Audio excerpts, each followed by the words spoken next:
Life is sweet. Let it sweep you off your feet. Hi, this is Ali and Find Your Joy.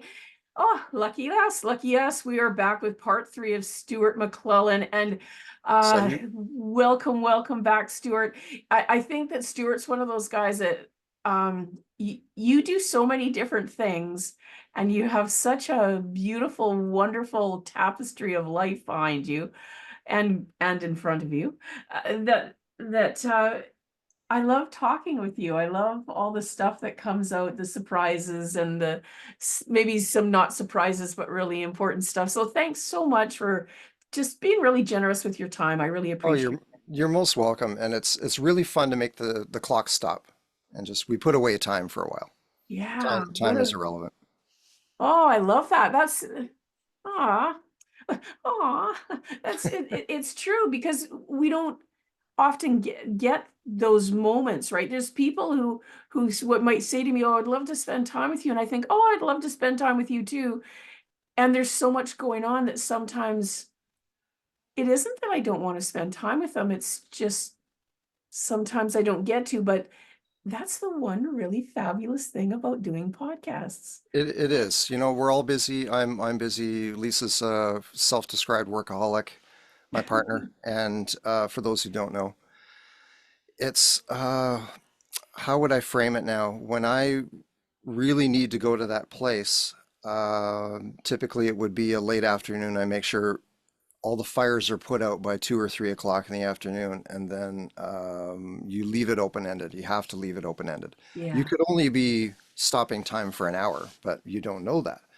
Or all of a sudden it's dark, or it's Monday morning and the sun's coming up, and you've lost track of time that way too.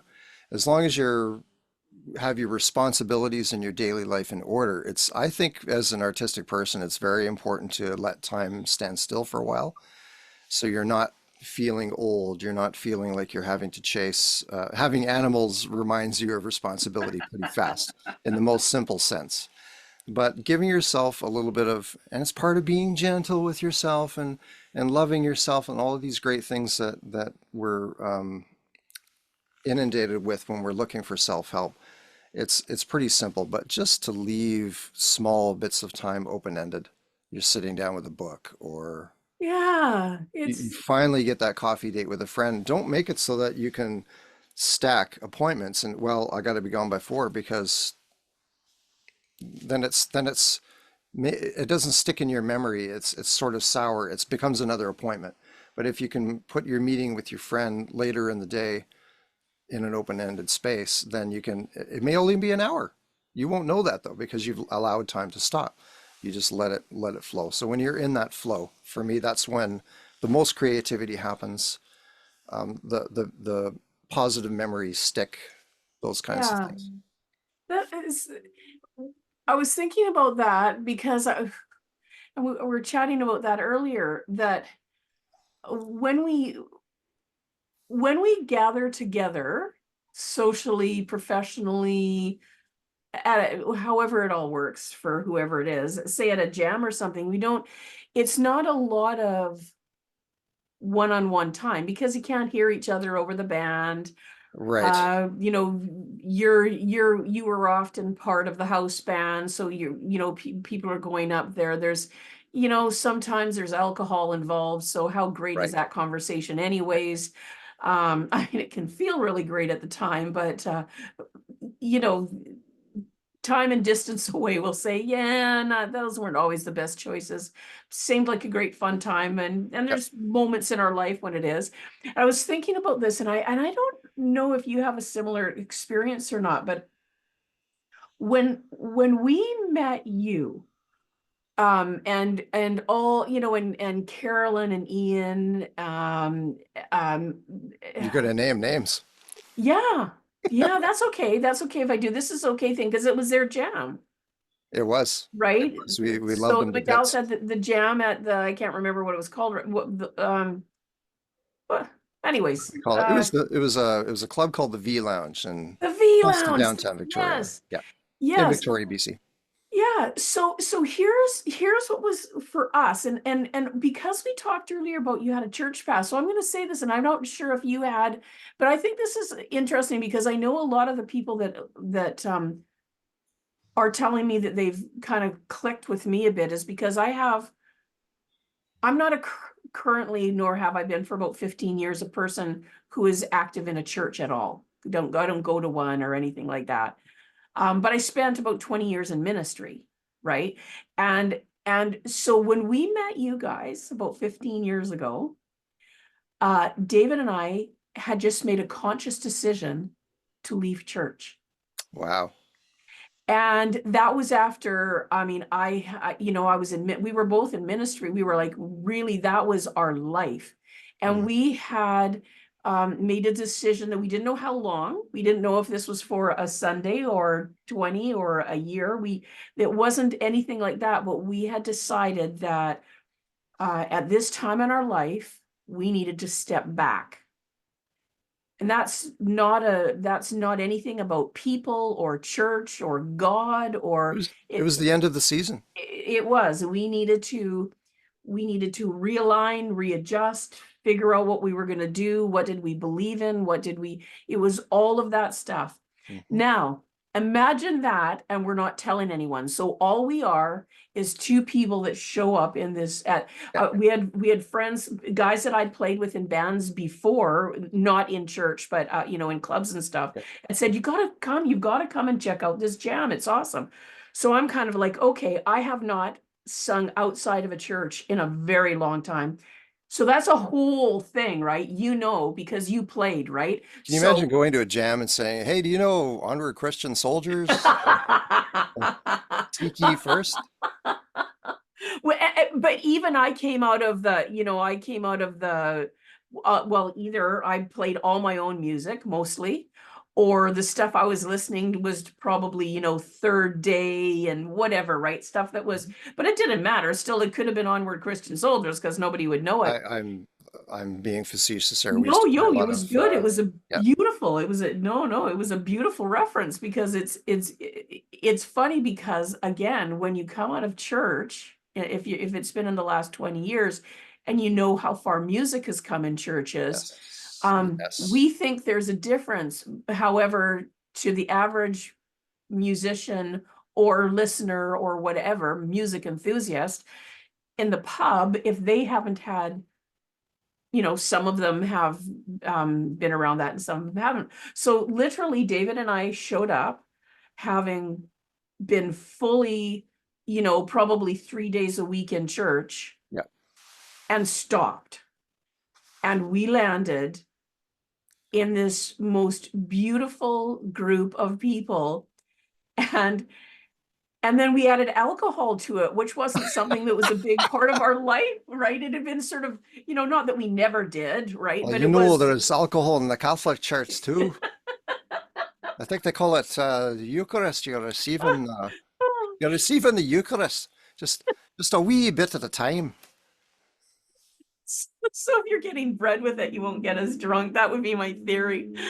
So we showed up there and it was a family and we were so welcomed and just brought right into the fold. They're like, Right. who the hell are you? Where have you been? And I'm thinking, I'm trying to remember a song that isn't a worship song. Yes. And I'm standing there still processing, what does God think about this? Does God even think about this? Yeah. Does any of this matter? Standing like a stone because I come from worship, so it's do not be noticed. You're Right. doing it, if you're being noticed, you're doing it wrong. People rushing to me going, "Oh my God, where's this voice been?" was like, "Oh God," it was really hard for me. I just drank more. That was my sort of what I was doing then. Um, and yeah, but that was such a beautiful group of people. And I don't know what your experience was. If you were I left church that day, like, when you're a couple Yeah. and you're doing it together, it's kind of a day you sit down and talk about it, right? Yep. I don't know what yours was like for that, but I think there's people who listen who are figuring out, like, I didn't ever leave God. No. I just left church for me, right? So that was Or in, the way, or the way that you name it, the way that you or name your higher power, or yes, that exactly. that being, that universe. It's all the same. Yes, of It's course. all the same. Yeah, Doesn't matter what building you go to on Sunday. yeah, Um, do no harm. Don't drink yourself into oblivion. yeah, Present company excluded. Don't hurt somebody or say hurtful things. That group was very welcoming.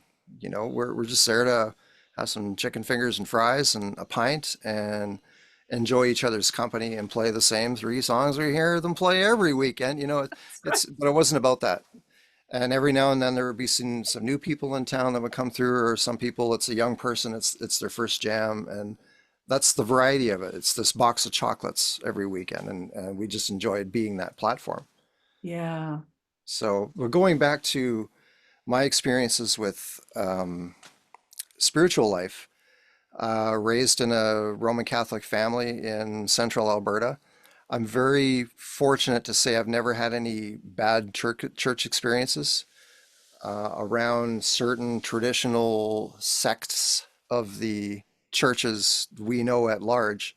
There's been a lot of, and there's the fundamentalist, stereotypical Bible thumpers. You can go however political you want to go, and there's always going to be extremes in every group of people. Uh, yeah, Musicians and chemicals in the 70s, extreme fundamentalist ideologies in the southern United States. You could stereotype that. Doesn't matter. yeah. Scandinavian, well, they're pretty neutral, actually. Well, now they are. I'm sure I could find some dirt on the Scandinavians. But anyway, They are now, back now to, that they're not wandering around in yeah, Viking ships killing people. I'm very, very fortunate to say I'd never experienced abuse. I served in the church as an altar boy. I remember a particular priest. His name was Father Joe Jasic, and Father Joe, we'd have these uh, altar boy. It's kind of like when you're in Cubs or Beavers or Scouts. Mhm. We'd have these outings on Saturday, and one of our outings was we just went to the school gym next door and played floor hockey.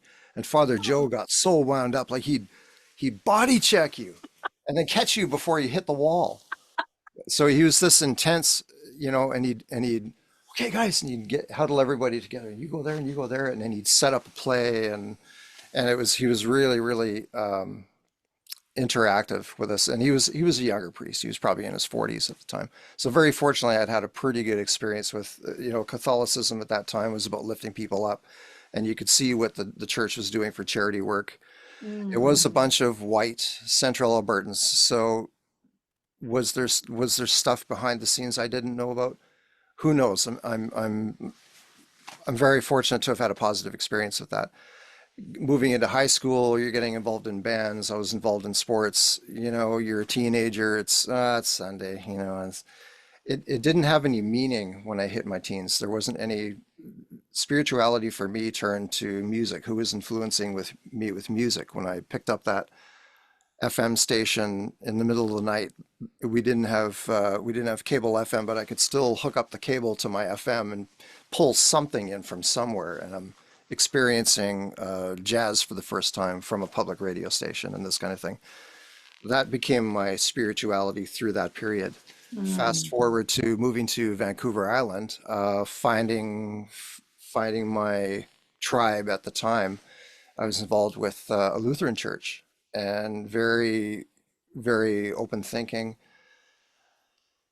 Uh, Bang! I'm in the music program. I'm serving on the worship team, and that's where you learn about. And it's the way that I kept music through my life while I was married with my two children, because there wasn't really time for me to pursue a music career. We sort of needed money now. Yes, You're yes. raising Oh, kids, that. and it's work for dollars. Gotta get it right now. There's no time to farm out this music career. And quite frankly, teens into my 20s, to try to be a rock star, I didn't have the maturity to develop a career around, say, film and TV music, or live performance, or even running an audio company to host other bands. I just didn't have that maturity. I was more of a server or a worker bee than, one of these Tony Robbins go get 'em kind of people. And I learned that about myself in a vague way and at an early stage. But through this Lutheran church, it wouldn't matter if it was Lutheran or Catholic or whatever it was. I've noticed churches nowadays much more progressive. Quick rewind back to a church I went to when I was growing up. I'm 8 or 9 years old, and we'd been used to the pipe organ every morning, da, da, da, very, very static, stodgy church hymns, traditional. And there were times when that was that could be very comforting, hearing a group of voices around you praising God. But all of a sudden, one afternoon, there were these, and they really were hippies. Like we're talking middle 70s. These were leftover hippies. So I think it was a guy. He looked like Lindsey Buckingham on the Fleetwood Mac Rumors album. So he's got a lot of facial hair. He's got almost an afro for hair. He's got a t-shirt, but it looks more like a woman's blouse. And I thought, wow, Fleetwood Mac in my church on Sunday. This is awesome. And they're playing guitars and they're playing folk music. They're playing Bob Dylan type songs, protest songs. Yeah. From an uplifting spiritual point of view. They didn't necessarily mention God or Jesus. And the oldest pastor in that church was actually the most supportive of getting the young people involved in the church. So I thought, wow, this is something. Okay, this is the way of the future. And that I found that quite influential, because sure enough, when I hit music team, what was I playing? I was playing acoustic guitar. We even brought electric guitars in. We had a drummer. We were basically a little folk rock band. Yeah. And we taught people how to play. We taught people how to work in an ensemble. You sing this line, and everybody could serve. So I immediately went into sort of teacher mode. And it was this very similar to a jam session where you're hosting a jam. What do you know? I don't know. What do you know? Okay, we're going to play this song in A, and you try to choose a song that's common to everybody, and off you go. You play. So it was a very similar situation. There's always a rehearsal for worship team Sunday, but Yes. not like a jam session. Yeah, that's right. Where you just kind of show up. Yeah, and some like guys, I can't. The churches that I was in it was all about music, like the Vineyard and the Harvest and things like that. Yes. Those Yeah. are We'd big played music. we'd played a lot of those songs, Yeah. working alongside the worship leader. I had access to these websites, and we'd choose songs and work them up. There's always a special music tune where it was a Oh, solo vocal performance or something like that, and it was kind of it's not like, it didn't feel like we were trying to sell it, but it's nice when people can be inspired in the church and they're coming to hear. There's at least one tune that sounds professional level. So yes. people can walk away and not, oh God, we gotta put up with woo, woo, woo, or somebody's wild voice. Yeah. It's not about that. It's about there's always one or two professional musicians who can sort of lift those songs and lift that lyric up, and people go away with a really positive experience that way. Yeah. So having professionals in church, there has to be a balance. Has to be a balance. You have to allow Yeah. people It's nice, and that people every, can enjoy, like what you said, right? That people are enjoying yep. what they're doing, right? The Levites played skillfully.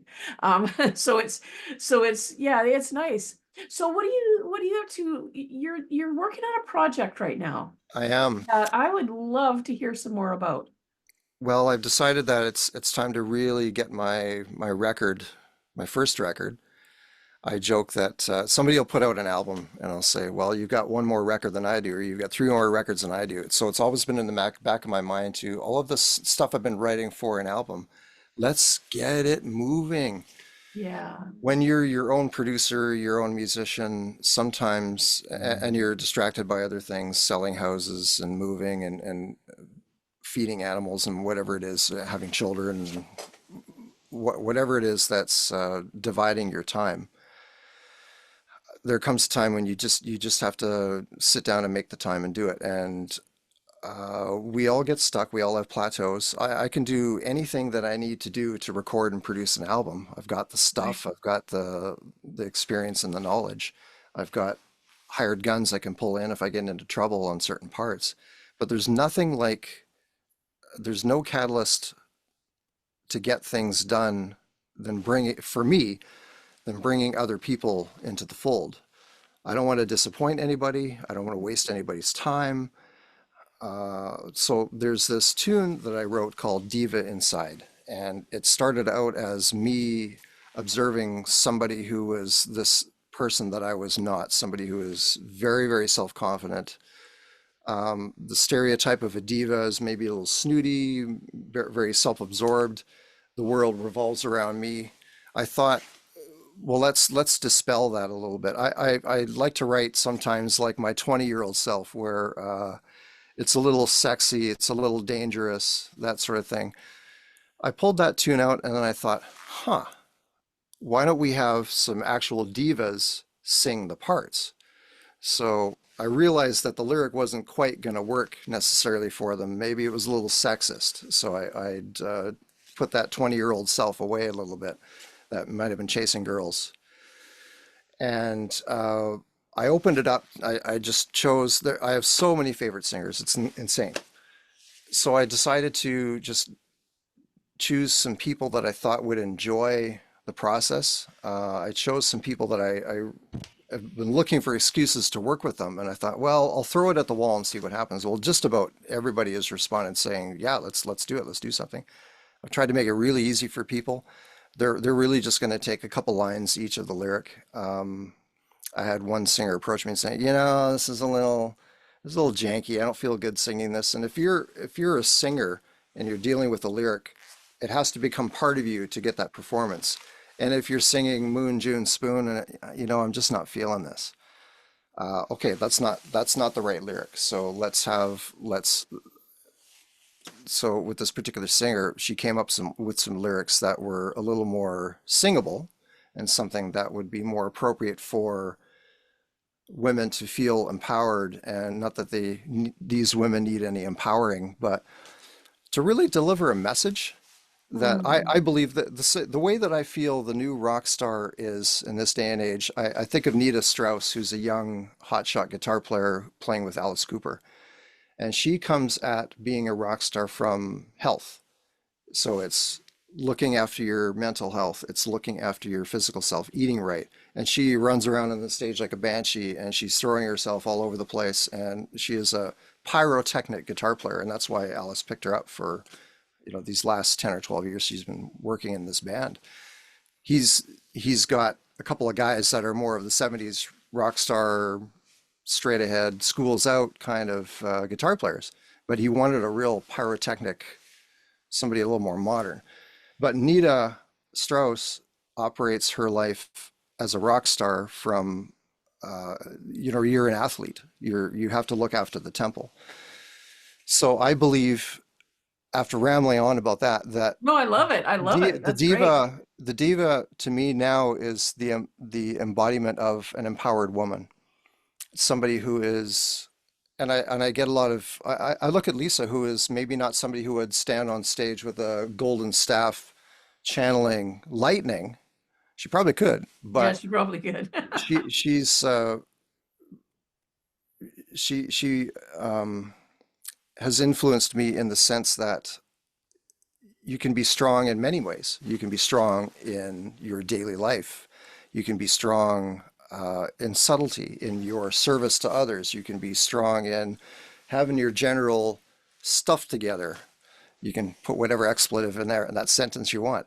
Having your stuff together is being a diva. So that when people look at you, they think, wow, she's really got her stuff together. And these people that I've chosen, when they sing, you believe them. You believe what they have to say. So this lyric is about really being confident in yourself and operating your life from a very powerful position, and not power over, but power with. This is, we're powerful as individuals, but when we come into a group, there's nothing that we can't do. And that really got my juices jangling, so to speak. And I've been collecting recordings of the vocals of this tune from these singers. So that's probably going to be the first thing I release from this record, ahead of the record that's not done yet. Still working on it. So Yeah, so there's your big long-winded explanation. No, it's not So long-winded at we're all. And I was like thrilled when you asked me. I can't wait to see what I can do squeak out. something. Yeah. Yeah, I will see if I can what I can squeak out. But no, I'm excited and I like it because it's I think anyone who's been around you, it sort of makes sense really to me that you chose to do this thing first that lifted others up. It just it doesn't it's not surprising to me. It's because I think it's at the core of it's really at the core of who you are. So I'm I not think it a makes sense. yeah, in life I've never been the puppet master. I've been more of a collaborative person. Mm. So my if I have any leadership skills at all, it's being able to suggest and open up a door and make something comfortable for somebody. I'm thinking of the way that I produce. Um, you have to be careful with people. You have to be gentle, but be you can't come off to be nervous that you're trying not to offend anybody.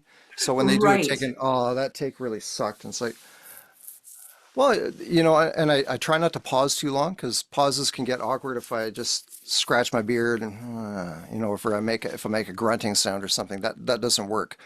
I've got my back to them, so they can't really see my facial expressions. You'll never see me face palm because I don't put myself in a position where somebody's going to fail. I don't want these people to fail. I want them to come in and not be over their heads, but feel that they can make some kind of a contribution. So I've got a couple singers that haven't sung in years.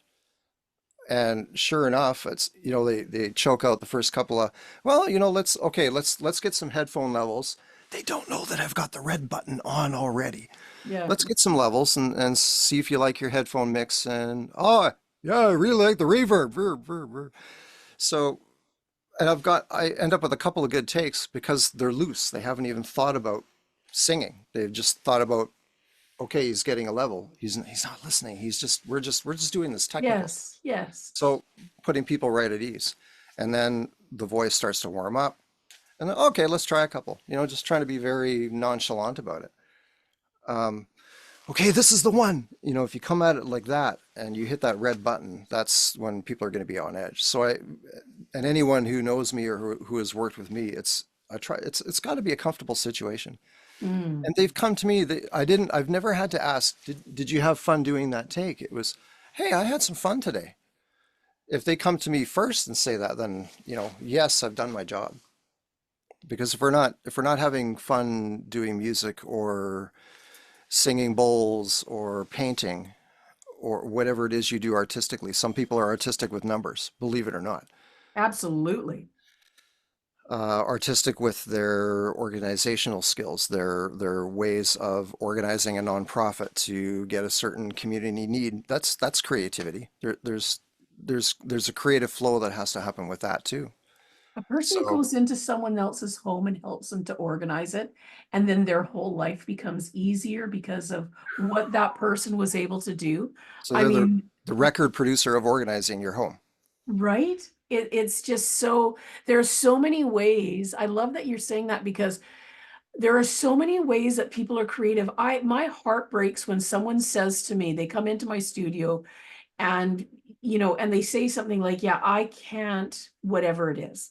I I can't play guitar. yeah, I can't, or I can't paint, or Yes, I can't even draw, or I can't even, I could never uh, do that. yeah, I won't ever be able to do that. And I was really, that was something, those were words I said so often before, Hmm. in the before. In the before. And yeah, in the before, that would have been my mantra. I mean, I thought of those things. And in terms of, I mean, when I think of the the children's books that I was working on in the before that I didn't do, the other books in the before that I didn't do, different paintings in the before, different things that I did. And it wasn't until there was nothing left for me to do, when I thought my life was over because I thought I couldn't really sing again, Yeah. that I started to think, well, I wonder if there's anything else I can do, or if did God only let me sing and there's nothing else Yes. about me that will be of value, or that will I can create, or and then all of a sudden it just exploded. And do you remember Sean Wallace? Yes, Did you crazy know Sean. Sean? Yeah, Crazy God Sean. He bless was him. a He's not with us anymore, but he's not. And but I'm going to tell you something. When Sean was one of the people that, when I was, just getting back to walking and talking, yes. and when it was in the darker days of, Yep. um and For when I those who know your started, story. yeah, and when I started by taking pictures, because I couldn't really, do anything. I could barely even take a picture because I was wobbly and stuff so much. But when I started to do that, and then I started to paint, and it wasn't, it was just, and most of my paintings then were just what I felt. I wasn't trying to create something necessarily that was, realism or something like that. Right. But anyways, to get back to it, Sean started contacting me. He would be sending me articles. He would say, "What the hell's happening with you over there?" And I'd be like, "I don't even know Oh, what the he's." audacity Yeah, I of was like, asking a "What is he direct talking question. about?" Yeah, because I didn't know. And what he was doing was fanning the flames. He said, and he would send me articles. He said, "Do you realize that since you have this brain injury and you can't sing anymore, do you realize that you're writing books and painting paintings, and you're taking pictures and you're doing these things?" He says, then he starts sending me articles about people with brain injuries who suddenly just start doing things all over the place. It unlocked something. I'd never even Yes. considered that. Yeah. I just wasn't able to sing anymore, and I wasn't working 40 or 50 hours or whatever a week on a job. Yeah. So that was the other thing. I had time. And sometimes, I call Sean Crazy Sean, but maybe he was the most enlightened of all of us in a way. I know. You I know, he could love he could Sean. he could send out he could on social media he could send out some pretty political posts and complain about this and complain about that. But I think when Sean really has a human feeling for somebody, that's how he expresses Yeah. his downloads from the universe, I think. Yeah. So I got to find a better name than Crazy Sean, but I I've don't never even think, I don't think, I've well, never I'm called him not going to that. speak I for wouldn't him, dare. and he's not here to speak for himself, but I don't think that he would, I don't think crazy is a bad word. Not I in mean, this and day and I age. don't feel like you're meaning it that way. I mean, the Well, guy was context. like right out there, and if it was on something, a rant, it was a right out there rant. And if it was telling you that he thought you were awesome, it was right in your face that way too. Or anything. And that could be seen as a bit of a crazy Sean kind We of a we guy. all we all know we all need those people sometimes. I would call myself a B-type personality. I talk a big talk here on this podcast, and I'm fairly well spoken in my older age. Um, I had a high school crush write my life story that I lived in the closet for the first 5 years of my life on mothballs and dust. So even through high school, I was very quiet and very reserved. But we all need these people in our lives that kick our backsides, Yeah. that call a spade a spade. Our mutual friend Harj Nandra, Oh, um, not a career drummer, but just a lovely human being. But he has an uncanny ability to just, what the hell? Why aren't you doing this? What are you doing here? Or stop doing that. yeah. Those kinds of just bullet statements. And I think that comes also from realizing at some point that life is too short and you have to just do it.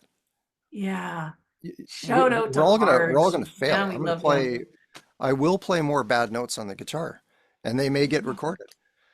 But I have more attention nowadays on getting a feeling onto a recording rather than playing the right notes. And if Yeah, that that feeling comes across, you're not listening to the bad notes. you're not at all. And it's true that for me, what I'm attracted to, right? What I'm attracted to when I go watch someone, when I go to watch live music, or if I'm listening to it or whatever, I if I'm singing it, I'm quite aware of any note. If I sing under a note, I'm almost gonna just, I'm very hard on myself about such things. But if I'm watching someone, if I go to watch someone, I want the person who sweats on stage. I want Yes. the person who loses themselves. I want the Yes. person that forgets where they are, because that's how that, because I think we tend to be either very, we can be nervous about it or a little bit cocky about it being on stage. It, so I think what we're all hoping for is to get to that place where we're not really aware we're there anymore. We're just in that moment, in that song, lost in that space. And as my beautiful friend Kelly would used to say to me, Glenn and Kelly is just like my other girl crush. She's amazing. But she would tell me, you go someplace in a song and you take us with you. And that was the most beautiful thing anyone ever said to me. I was like, oh, isn't that what we're all hoping for? Well, Like, and that's what we want to do. I'm thinking back when you mentioned, Sean, observing all of these things that you were doing that maybe weren't singing. But when it comes to singing, you could receive a message like, Ellie, you have nothing to lose. So it doesn't matter. I think of good old Bob McGrath, Sesame Street.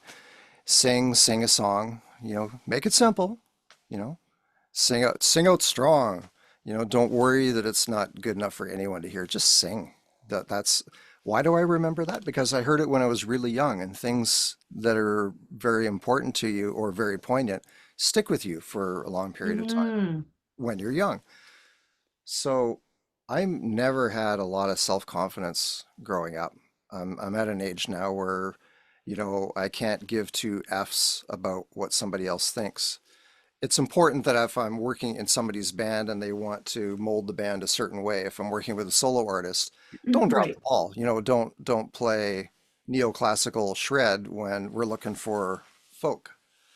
Don't, know that be willing to work within the boundaries or find another band to do all that stuff with. Right. Figure out what your role in that is. But don't ever let anything stop you from when you're in the moment and you hit that bad note. The worst thing that you can do is think about that bad note, because guess what's going to happen? The next note's not going to be on par because your concentration has, and you can tell by the way I'm speaking to you, my squirrel meter is all over the road looking for nuts here. It's about you're in the moment. You got to stay in the moment. Let it go. Yes. Let it flow. And I can talk, like I say, I can talk a big talk. I do the same thing. Oh my God, I got this in the middle of a song. I got this crazy guitar solo coming up. I've really worked on this and worked on this and worked on this. So I hope I get to XYZ positioning in time for this. This is my Right. brain going 100 miles an hour during the song while I'm playing in front of people and lights and Yeah, big sound. But now it's more about, again, being in the moment. The lead singer is just going crazy. I'm loving this incredible drummer behind me, and boom, the hands just go there. They just go there. Maybe there's a couple little fluffs, but in the big picture, it's going to rattle off the walls, and maybe people won't catch that. They're going to catch that 85 to 90% of that really difficult solo that I've had to work a lot on is going to be there. yeah. So I've really had to let It's that kind of true. stuff go. If I ever think, well, not now, well, actually, very much now. If I ever think about if I'm going to be able to hit that note or not, I never thought about if I was going to hit a note or not. Isn't that the funniest? Like, the things that you take for granted at the time, right? I never thought. I was always worried if I would remember lyrics. That was always I was always worried about that. That's what held me back a lot. That and my religious crap in my head. But besides that, hitting a note, I never had to think, can I hit a note? I always hit a note. I didn't, it Yeah. was limitless. I thought that's what I thought. I thought I was limitless. I can hit any note. Now, as I'm healing and coming back, I'm thinking about every note. So of course I'm not hitting the notes, because I am, you know, 5 words ahead. I'm already thinking, oh, what if I can't do that? And so it's funny. What I just did those two original songs. I just did that recording with the amazing Steve Dawson and his band of merry men. And I was just, I mean, I was trying not to be a misery, but the whole time I was just like, oh my God, I'm not hitting these notes. Oh my God, my voice is just, oh my God, I Yeah. can't believe this. And I can remember the drummer coming and saying, yeah, I hear you're struggling with your voice, but you know you can still sing, right? You know we can still hear your voice and all that. Yes. I get that you're disappointed that you don't have, I don't know your voice from before, Yeah. but just so you know, you still sing. And now that I've listened to it, now it's been about a month or so, and I went back and listened to it because I had these few people that I shared it with, and I was like, what are they not hearing? What's wrong with their ears? So I've been re-listening to it, and I'm like, oh, okay. And I even dropped it, um, 2 keys because I was worried that I wasn't going to be able to hit it. And I was like, okay, like it's not very good. It's not like, me thinking what I know I can do. Yeah. But you know what? It's still not hideous. And our mutual friend Glenn said, so I get that it's not what you thought. And I'm also going to tell you, I hear you holding back, that you're afraid to go for notes. And I said, well, my voice cracks when I do it. He goes, well, yeah, well, okay. But he said, oh, I have to be careful of it. He said, he said, Are there bad how do words I in say it? this You can sentence? still sing, right? And you know that you can still sing better than a lot of people. And he said, and what if this is your voice forever? So you're going to not sing because this is your voice forever? You're going Yes. to actually not sing because you have some limitations that you didn't have before. Like if you think about all the singers in the world who barely can do an octave in a song, like so I am my mind is changing a bit. My mind is like, oh, okay, like so I've got myself booked in for a few other songs with when they come back in the fall, and I'm working on some stuff that I know that I'll be coming to you for and stuff. I'm like, okay. I'm because here's the thing, when we get older, um, time is not endless. Yeah. And if not now, when? You have to take a look around you and you have to see what you got to work with and Yeah. work that. I have a couple of singers that I would love to go out and do a power trio and sing like those guys because it sits right on top of that noisy music. I'm more of a baritone than a tenor.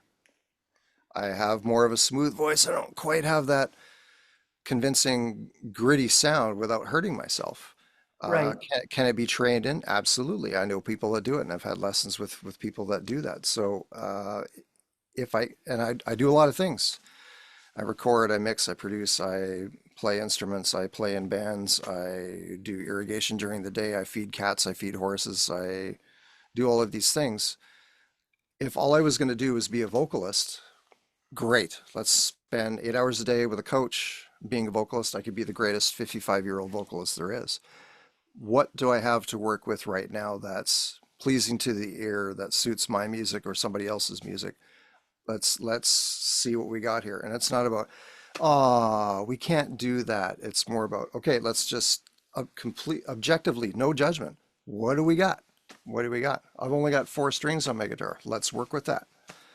I have, Hmm. what if I Oh, I was in a like remote that. area? What if I had moved to, I don't know, maybe there's some wicked musicians in Yellowknife I don't know about. But what if I moved to a remote area for whatever reason, looking after family or something? What do we got to work with? As far as recording goes, in this day and age, you can farm out anything and receive tracks back. And as long as you got electricity and internet connection, you can do these things studio wise. But in Yes. terms of interacting with other people, what do we got? In the church setting, well, this person sort of sings out of tune and they're not very confident hitting some of these high notes. You put them in a different register. You get them singing different notes. If they're not a great guitar player, you give them very simple parts.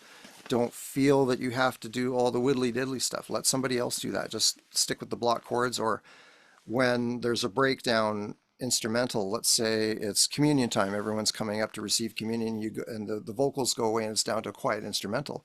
That's where they get to do their ping, ping, ping, ping part, this part that's simple that they can handle, that it doesn't take them eons to work up for Sunday.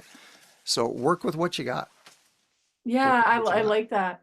It's funny. I can remember, I mean, I was taking piano. I mean, my mom loved opera, eh? And I bless my mom because I have a voice because my mom loved opera. And as a very small child, she put me in singing lessons and with a guy that taught opera stuff, right? Wow. So as a very little person, I was singing, all this everything. I still know all the words to every song from The Sound of Music Oh, yeah. because my mom had No, you me. should.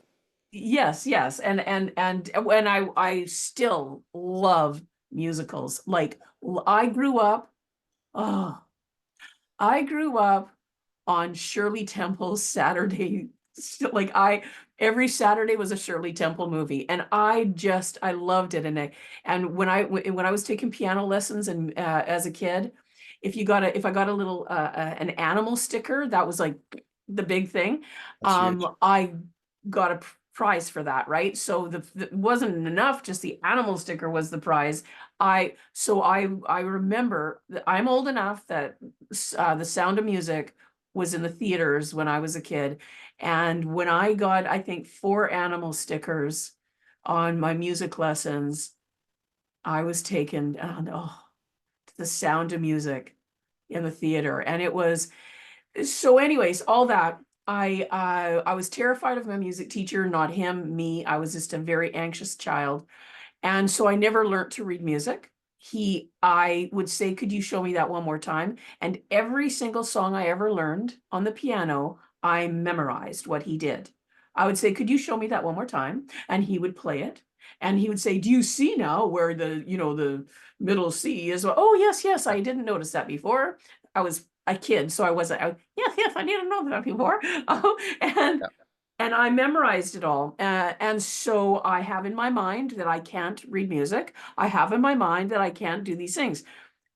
So fast forward, I was trying to play something on the piano one day. I was just accompanying myself. And I was, and I recorded it and I was like, oh my gosh, the piano sucks. I sound awful. And then I listened to the original and I'm like, why am I playing so many notes on the piano? Like, no wonder it sounds awful because instead of just some nice sustain and then just singing over it, just, gentle little chord changes, nice little sustain.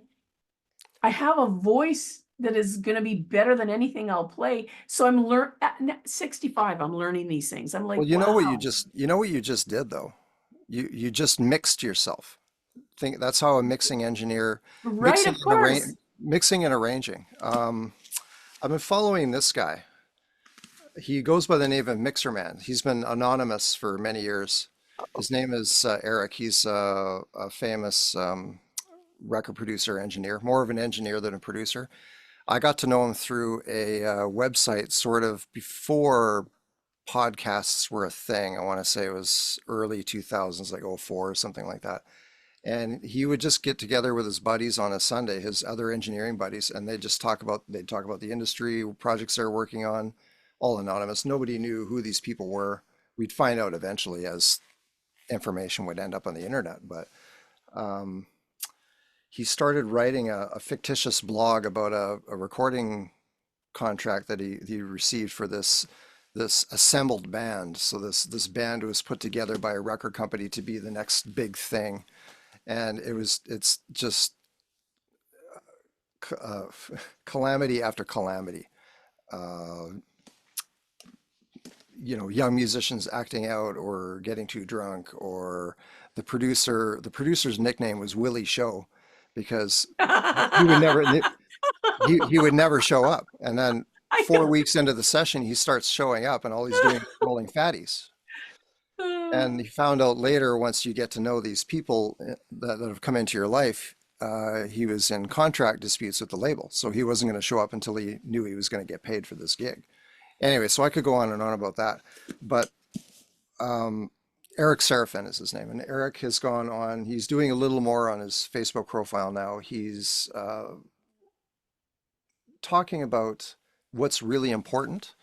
There'll be people that will go on and talk about the balance of the mix is very important, the balance of the mix. I'm going to quote Ronan Chris Murphy, one of my mentors in film and TV music, who's recorded so many incredible people. He wrote a list of observations on music, and one of them, I'll paraphrase here, he says something to the effect of, oh, awkward pause coming up as I think of this. I had it, it was right there. Okay. It'll come. It'll come.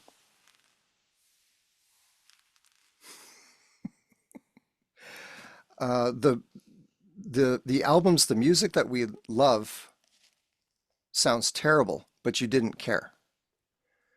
So if you look back at look at Rock Around the Clock, that guitar solo, just trashy, noisy, but we didn't care. That was the fidelity we had at the time. Beatles records, impeccably produced for the most part, but there's sometimes Ringo's hi-hats back there crashing away, and it was about that excitement. It was about that Yeah. performance. It wasn't necessarily about the perfection of the recording. Now, Steely Dan, on the other hand, very perfect. The guys Yeah. were ridiculous in the studio about, they'd record a song with 5 different bands over the course of 3 months. And the guitar players would do 7, 8, 9, 10 takes of something. And then they just throw it all away and get another guitar player. 7, 8, 9 takes of something. But what they ended up with, we all love. And because of the caliber of the musicians that they got, it actually felt like it was coherent music. But the point, my whole point here with Eric Mixerman is it's about the performance. I could walk up to a session with, hey, Ali, what do you got in your closet? Well, I got this mic my grandpa had with his old reel-to-reel, this little, basically a karaoke microphone. I've got I got a cassette player. Okay, we got that. What do you got? So you may not have that $4,000 tube compressor from Denmark, but did you get the performance? So what you've done in analyzing, my piano is way too busy. 2 things. Because your piano is too busy, you're not able to express yourself vocally. Yes. So you've arranged the piece so that the piano isn't overshadowing the voice comes through. And as a mix engineer, I had a band come in and say, we've got this album, we don't really want to release it. I don't think we're really happy with it. Well, let's hear what's going on. And I'd seen this band play live before, and I could never figure out why I could never hear the singer. It wouldn't matter if they were playing in a festival with a proper PA or in a club for 100 people, could never hear the singer. Well, the drums are crashing and banging away during the verse when she's singing low like this. And then she'll hit the chorus and she's in her higher range. You can hear her just fine. So it's arranging. It's the sum of the musicians being able to mix themselves.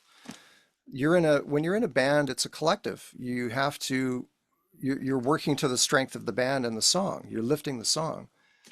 If you want to be a drum virtuoso, go put yourself in a situation where the drums can be front and center. Go play for Emerson, Lake and Palmer, or go play for Rush. Even Rush, and your husband Dave will love this. As busy as they could be, there were only 3 people, so they could afford to be a little busier. They could afford to fill a little more space. And let's not forget that the most poignant progressive Rush music was written, it was written in their 20s. Yeah. They had a bunch of testosterone and pardon the expression, piss and vinegar, and they were taking on the world. The record company gave them an ultimatum. Well, guys, this is going to be the last one if you don't come up with something. And they said, forget it. And when they said forget it to everybody, that's when they started coming up with some of their best work. So trying to get back on point, it's about mixing yourself, and it's about arranging with what you've got. And you can't, baby steps. Yeah. Baby steps. You have to have realistic goals. You cannot hold yourself back, but you've got to allow yourself the love and attention to make these incremental changes. Yes. And like you're saying, the holding, it's the listening to ourselves as well as the other people in this conversation that this music Yes. is. Sometimes if we're nervous, or if sometimes Oh, when I use was word things. nervous, I wasn't even hearing what I was doing. I was Yeah, just getting it out, right? I was yeah, just getting it out there. Like if I sing this fast, it'll just be over with, and then I can think, but it just takes, it's like anything, right? It just takes time. I remember the first times I ever went on stage. Oh my gosh. I remember it so well. I mean, I was be literally in the bathroom, right? I'm just gonna be right blunt. I would be so, my stomach would just be like, I thought I was going to just, I couldn't even, and then I pass would out. get on stage and I'm dying, like I'm just dying. And then I would sing about the first line or two and it would all go away. And it was like, and I, Wow. all the time, every single time. And I kind of almost never got over that. I've had such bad stage fright for so much of my life. Um, and now I like, I don't really know if I do anymore because I don't,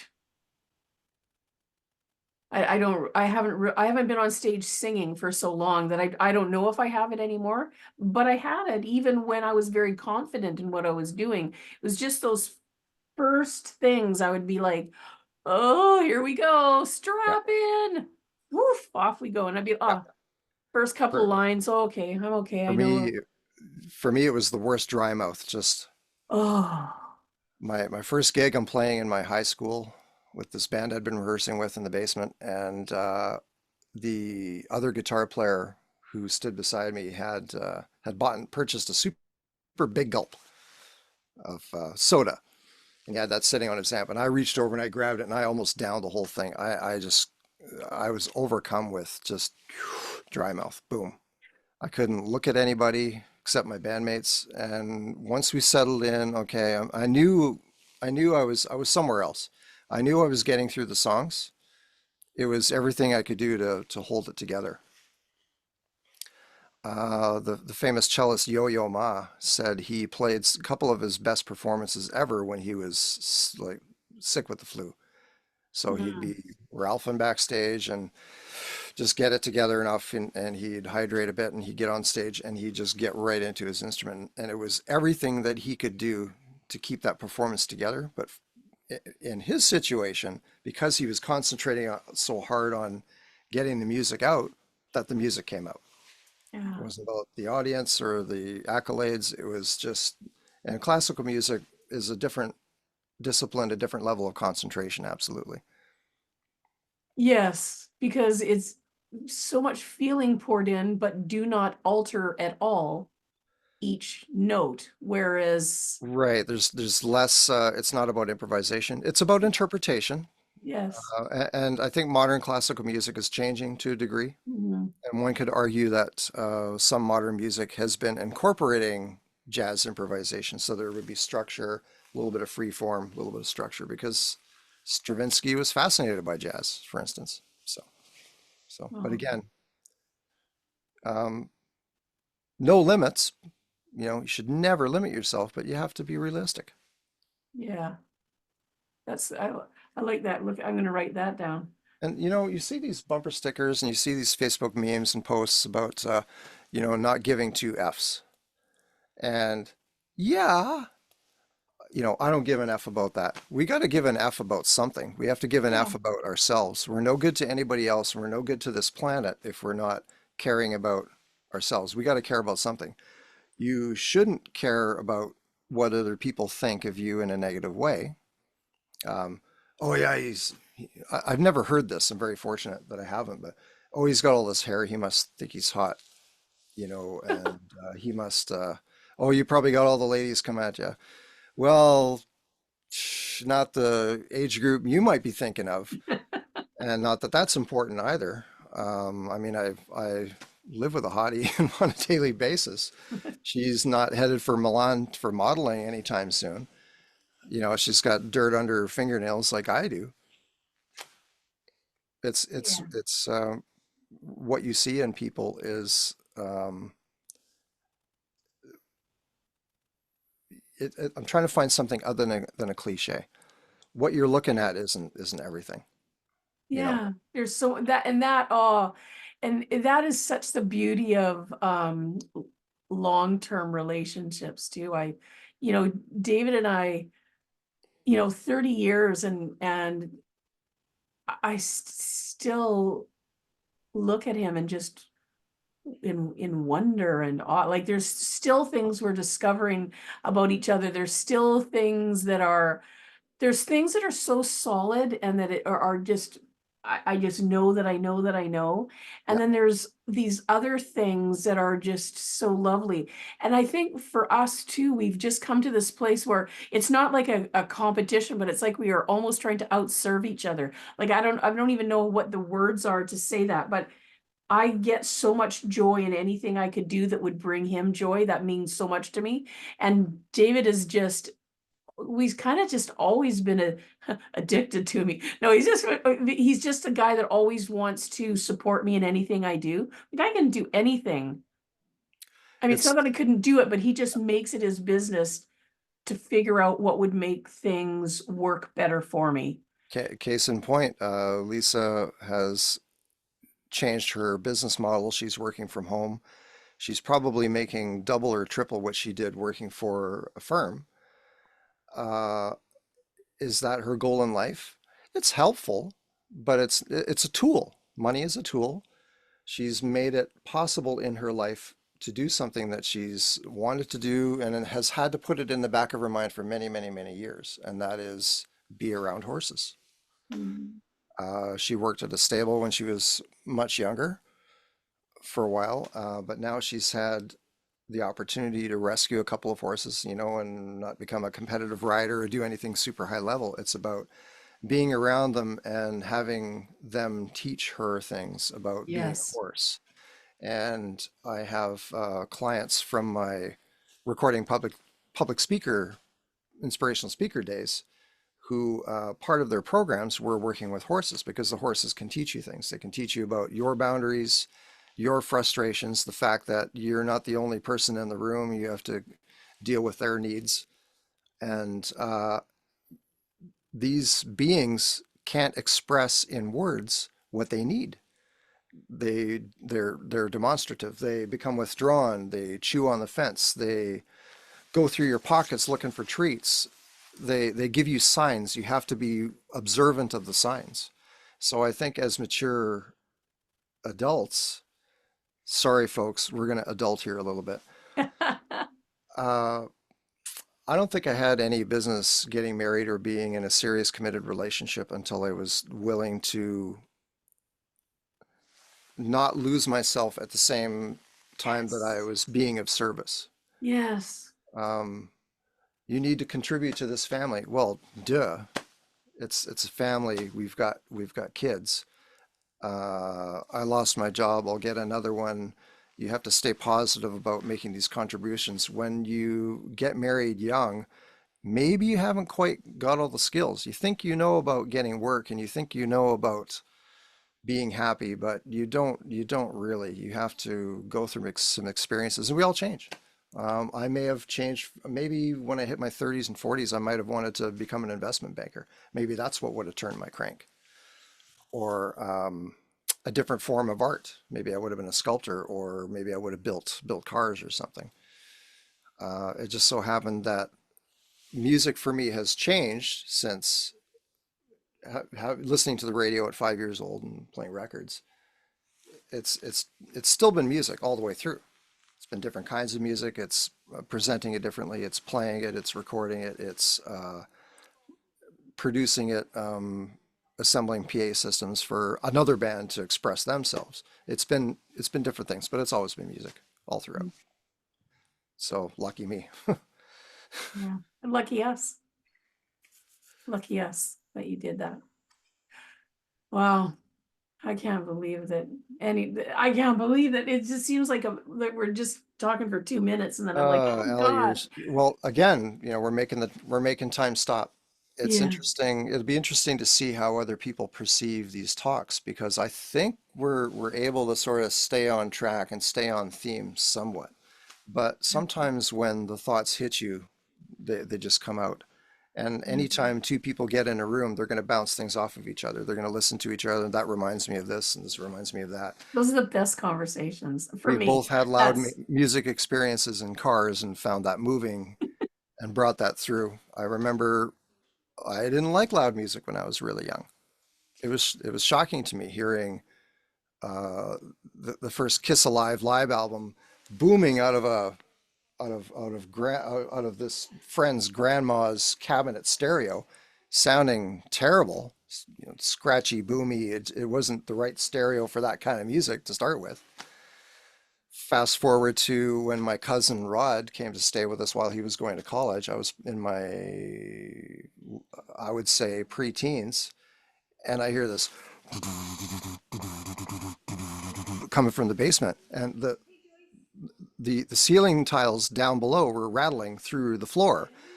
It's like, Rod, Rod, and the music comes down, and on his top-loading Sony cassette deck, he had Led Zeppelin 3. It was the Immigrant Song, and I'd heard Led Zeppelin for the first time, and I wasn't scared anymore of loud music. I thought it was kind of inappropriate. I was very proper. I'd been raised fairly well. You don't eat right. with your hands at the dinner table unless it's tacos or pizza.